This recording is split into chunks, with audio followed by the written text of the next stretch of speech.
Agora, Mauro César, o São Paulo, no começo do Campeonato Paulista, jogava muito mal e preocupava. E até se falava na época, e olha que nem chegaram os clássicos ainda. O São Paulo não disputou um clássico sequer e tá nessa situação. Tava numa situação muito complicada, até próximo da zona de rebaixamento. E o impressionante é que o São Paulo, ele começa a se recuperar com os clássicos. O São Paulo do Rogério Ceni, ele tem 7 clássicos, 6 vitórias e 1 derrota. Tiveram também 2 clássicos no Brasileiro do ano passado, que venceu contra Palmeiras e Corinthians, se eu não me engano. E são 85,71% de aproveitamento em clássicos. O que torna esse São Paulo tão forte em clássicos e o que mudou nesse São Paulo, Mauro, principalmente do começo do campeonato para agora, essa evolução do time do Rogério Ceni? Eu acho que tudo que está acontecendo é absolutamente normal, né? Poderia não funcionar se o trabalho fosse ruim. Se o trabalho é bom, o time vai melhorar. O problema é que existe uma cobrança muito precipitada de parte da imprensa e da torcida. As pessoas ainda acham que a montagem de um time é que nem aquele macarrão instantâneo, que põe na água, né? E poucos segundos ele está pronto. E é bem ruim aquilo também. Aí é um gororoba, é um time mal montado, montado às pressas. Um time mais bem montado vai levar um certo tempo, uns mais, outros menos. E o time do Rogério, ele está sendo montado dentro de um processo natural, né? A questão dos clássicos, eu acho que ele consegue realmente colocar os jogadores bem empenhados e motivados para encarar esses jogos com mais seriedade. Esse era um problema sério do São Paulo. O São Paulo tinha uma estatística horrorosa em clássicos até pouco tempo atrás, até com o Diniz começou a mudar. Ele conseguiu vitórias em clássicos, mas o São Paulo tinha um retrospecto horroroso. Perdia, sei lá, 80%, 90% dos clássicos. Até para Ponte Preta, no confronto direto, os confrontos recentes dos anos anteriores, né, eram desfavoráveis ao São Paulo. E eu acho que ele consegue colocar não só a questão da organização da equipe, a questão tática, de como o time se comporta, mas também da questão do empenho. Tem me chamado a atenção cada comemoração de gol de São Paulo nessa reta final. Até contra o São Bernardo. Todos os gols são comemorados como se todos os jogadores fossem um Pipo Inzaghi, né? Lembra o Pipo Inzaghi? O Pipo Inzaghi queria fazer um gol. Milan jogando, sei lá, contra o Bari. 5-0. Ele ia fazer o 6º gol, ele corria, ficou louco, ia na bandeirinha e gritava alucinadamente e tal. Final de Champions League, fazia o gol, comemorava igualzinho. Você pegar as duas comemorações e colocar lado a lado, você não sabe qual é da final da Champions League, que ele fez gol de final de Champions League, e de um jogo corriqueiro do Campeonato Italiano, da Copa Itália.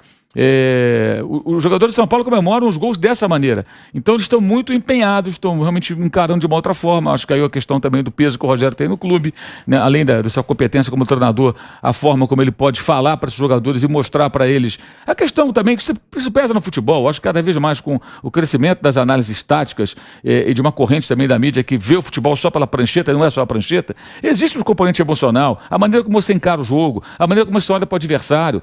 A maneira que você olha até com raiva para o adversário e fala, vamos ganhar dos caras aqui, e faz o gol e você vai comemorar aquilo intensamente. E não aquela coisa blasé, o modo banana, né? Que é aquele assim, perdi, tudo bem, perder do jogo, não tem problema nenhum, da próxima a gente ganha.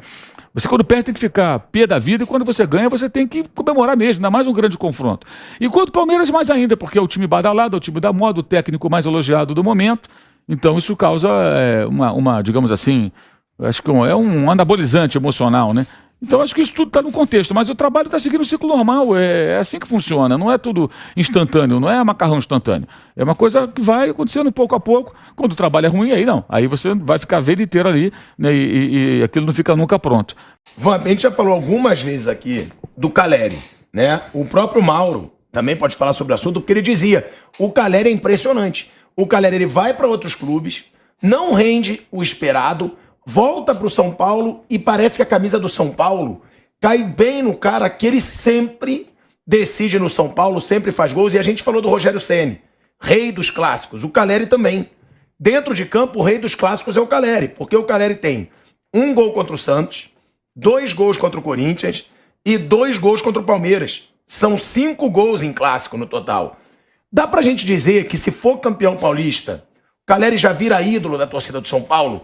Ou é pouco, porque a gente sempre fala que estadual não é parâmetro, porque a torcida adora o Caleri. E ele mesmo fala, eu quero título pelo São Paulo. Se ele conquistar esse paulista do jeito que ele está jogando, fazendo gols em clássicos, você acha que ele já vira ídolo? E por que esse cara rende tanto no São Paulo? Por que ele tem a cara do São Paulo? Primeiro, só ressaltar, né, que, como você bem falou, abriu uma vantagem com o Bruno, ainda não é campeão. Domingo, que o professor fala, tudo é possível, né? Só espero que, vamos supor, uma derrota do São Paulo de 3-0 no domingo. Que não joga o trabalho todo fora, né? Dizer, aquilo aconteceu no Morumbi porque o Palmeiras não jogou bem. É uma vantagem boa, né? Você começa uma final com 0-0 no segundo jogo, nos outros 90 minutos você já tá com 2-0, né? Tem que se analisar o trabalho todo, ter a temporada toda, é uma vantagem muito boa. Em relação ao Caleri, né? O São Paulo é carente de ídolos, né? Você vê que algum tempo atrás o São Paulo tinha o próprio Rogério Ceni, né? O Mineiro, né? O Aloysio Chulapa, Lugano, o próprio Fabão. O São Paulo foi tricampeão brasileiro jogando com 3 zagueiros. Amoroso. Amoroso, e todo mundo se tornou importante ali, né? E hoje essa torcida ficou um tempo sem ganhar título, voltou a ganhar o Paulista do ano passado. Então o Caleri, quando teve a primeira passagem, o Bruno até falou que São Paulo chegou às semifinais da Libertadores e o Caleri foi artilheiro da Copa Libertadores. Então, ele é peça importante. Você vê que o Abel mesmo, ele cita ontem na coletiva que, por exemplo, o Rogério queria jogadores pela beirada de velocidade. Não teve. O Rogério agora joga com 2 atacantes enfiados, que é o Caleri e o Éder, né? Em cima dos zagueiros do Palmeiras. Eu não sei como vai ser o segundo jogo, se o São Paulo... Eu acredito que o São Paulo vai marcar do meio campo para trás, pela vantagem, né? E quando você marca no meio campo para trás, você tem que usar a bola na velocidade para o contra-ataque. Não é o caso do Caleri e do Éder. Né? Então o segundo jogo vai ser muito interessante em relação a isso. E o torcedor está empolgado e o Caleri com a camisa do São Paulo, ele representa bem. É um dos principais centroavantes do Brasil? Não, para mim não. Hoje não. No São Paulo, sim. Mas no Brasil, eu acho que tem um Hulk que tá jogando de atacante, tem um Gabigol. Por incrível que eu pareça, o Cano. O Cano, o Vasco não subiu, mas ele fez os gols dele importantes no Vasco, no Fluminense também. Sabe fazer gol, começou, né? Tinha o Gilberto, que estava no Bahia. O Bahia foi rebaixado, mas o Gilberto fez o vice-artilheiro do Brasileiro. Né? Tem mais quem aí? Eu acho que ele tá entre os principais centroavantes, porque você não tem muita opção. Eu acho que o Caleri tá entre os principais centroavantes do Brasil. Dos que você falou, eu acho que unanimidade na frente dele, Hulk, que também não é um centroavante. Se você pegar nato, assim a posição 9, né? Você tá falando 9. o 9. O 9 ele pode estar entre os 5 agora. Que o ano passado o Caleri figurou no banco ali, viu?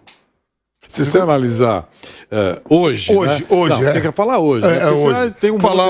Tem um monte na frente dele. Mas se analisar hoje, que acho que é isso que o Osmar perguntou. Gabigol, ele e hoje, você tem que lembrar o seguinte: nós estamos vivendo um período de estaduais.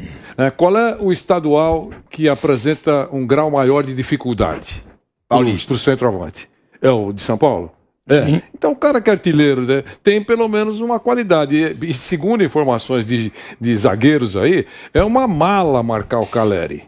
É uma mala, é uma dificuldade, sabe? É aquela história de que a bola bate no bumbum, bate no ombro e sobra para ele, ele bate de qualquer jeito. Quer dizer, é o centroavante que, tira, entre aspas, tira sono de zagueiro. Né? Então eu acho que ele está nesse momento, no principal campeonato do país, é um cara que merece mesmo ser observado. Né? É isso. Eu acho centroavante hoje no Brasil, Vamp, eu acho só o Gabigol, Gabigol e Pedro. É porque o time brasileiro... Porque você não tem grande centroavante. Eu acho, né? O Caleri hoje até um pouco à frente do Cano. Eu acho o Cano muito bom centroavante. Mas como o Vanderlei lembrou, é um campeonato mais difícil. O Campeonato Paulista é mais difícil do que o Campeonato Carioca. Mas tem os clássicos também, Carioca, né? Lá não tem só Madureira, Audax, Nova Iguaçu, Resende. É de se respeitar os clássicos também no Rio, né? Eu acho o Caleri melhor do que o Cano. Você acha, Mauro? Você já falou muito do Caleri no São Paulo. Você acha que o Caleri tá entre os principais centroavantes do Brasil? Eu coloco ele entre os 3, até porque a gente não tem muita opção. E são 2 jogadores que jamais seriam lembrados para a seleção do país deles, tampouco para o do Brasil, se fossem aqui do Brasil. São bons jogadores para clube, finalizadores, brigadores, cada um com a sua característica, mas não são jogadores especiais e tal. O Caleri é especial para a torcida do São Paulo.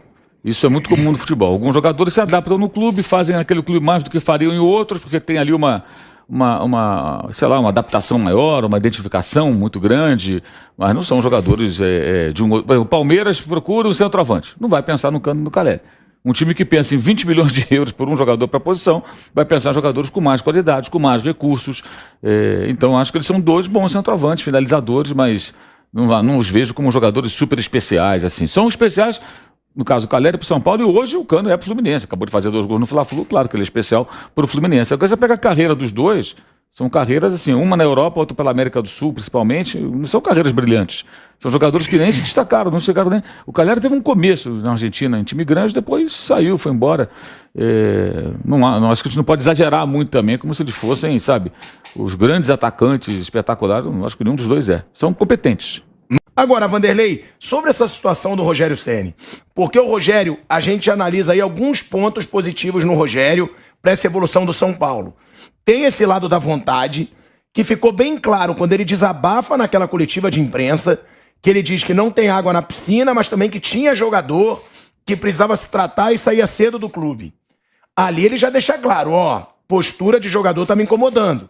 Eu quero jogador disciplinado, eu quero jogador com vontade de ganhar. E ele elogiou muito isso ontem na coletiva. Essa vontade do time, isso ele se disse orgulhoso com relação a isso. Agora, depois daquela coletiva do Rogério Ceni, onde ele criticou alguns pontos do São Paulo, se percebe que é um outro São Paulo, né? Como disse o Mauro, comemorando cada gol, um time com vontade, sendo elogiado agora pelo Rogério. E outra, essa situação dele colocar a molecada pra jogar. A molecada também tá dando muita conta do recado, né, Vanderlei? Asmar, um abraço a todos. Eu conheço razoavelmente o Rogério, né? Então eu posso dizer para você que ele, nesse caso aí, como disse o Mauro, na linha do Mauro César, não é só jogo jogado e não é só campo, que a gente tá vendo aí, todo mundo vê, milhares e milhões vem. Tem o bastidor, né? O Rogério sabe bater, entre aspas, e sabe abraçar. Então, e fica mais fácil, com a história dele toda, conversar com esses jogadores mais jovens. Isso já é muito importante. Outra coisa, elenco, veterano ou novato, percebe quando o técnico está frágil. Esse cara aí está recebendo da Dona Maria lá, com todo respeito, café frio. Já estão servindo café frio para ele. Não é o caso do Rogério Ceni. Então, o elenco todo sabe da força que o Rogério Ceni tem no São Paulo. Até diante dos dirigentes, e aquela entrevista citada por você, ficou muito claro que ele teve muita força para falar tudo aquilo, e ele sabe que comigo é assim. Entendeu? Quer dizer, não é um técnico comum em relação a prestígio junto à torcida e tudo que a gente está falando aqui. Ontem, falando do jogo específico, só lembrando que o São Paulo ganhou, já mostramos aí na tela, mais de 80%, 82%, 83% dos clássicos que disputou em 2022. 85,71% de aproveitamento. Para ser preciso, vem de 6 vitórias, né? Se eu não estiver equivocado, 6 vitórias, o time vai crescendo, o peito vai ficando cada vez mais estufado. Estava enfrentando o homem a ser batido. Abel Ferreira e o bom Palmeiras, que mostra isso já há algum tempo. Então, outra coisa que eu acho extremamente importante. Mas por que essa molecada, ou esse time, tem alguns veteranos lá também, está correndo dessa maneira, esse time? Porque o Rogério, no bastidor, pelo que eu conheço, deve ter dito para eles o seguinte, nós estamos numa dureza muito grande no cofre. Num determinado momento, o cofre vai ficar um pouco mais abastecido. Então vamos mostrar agora que não é preciso tanta correria para contratar reforços. Vocês têm essa oportunidade. Esse discurso do Rogério sempre foi e é muito forte. Então o São Paulo melhorou mesmo. A gente falou que o Palmeiras enfrentaria um time que estava em evolução. Para nós aqui aconteceu, imagino, uma surpresa com relação aos gols marcados. Se termina 3-0, é uma tragédia para o Palmeiras. Fez aquele gol lá, o Palmeiras respira.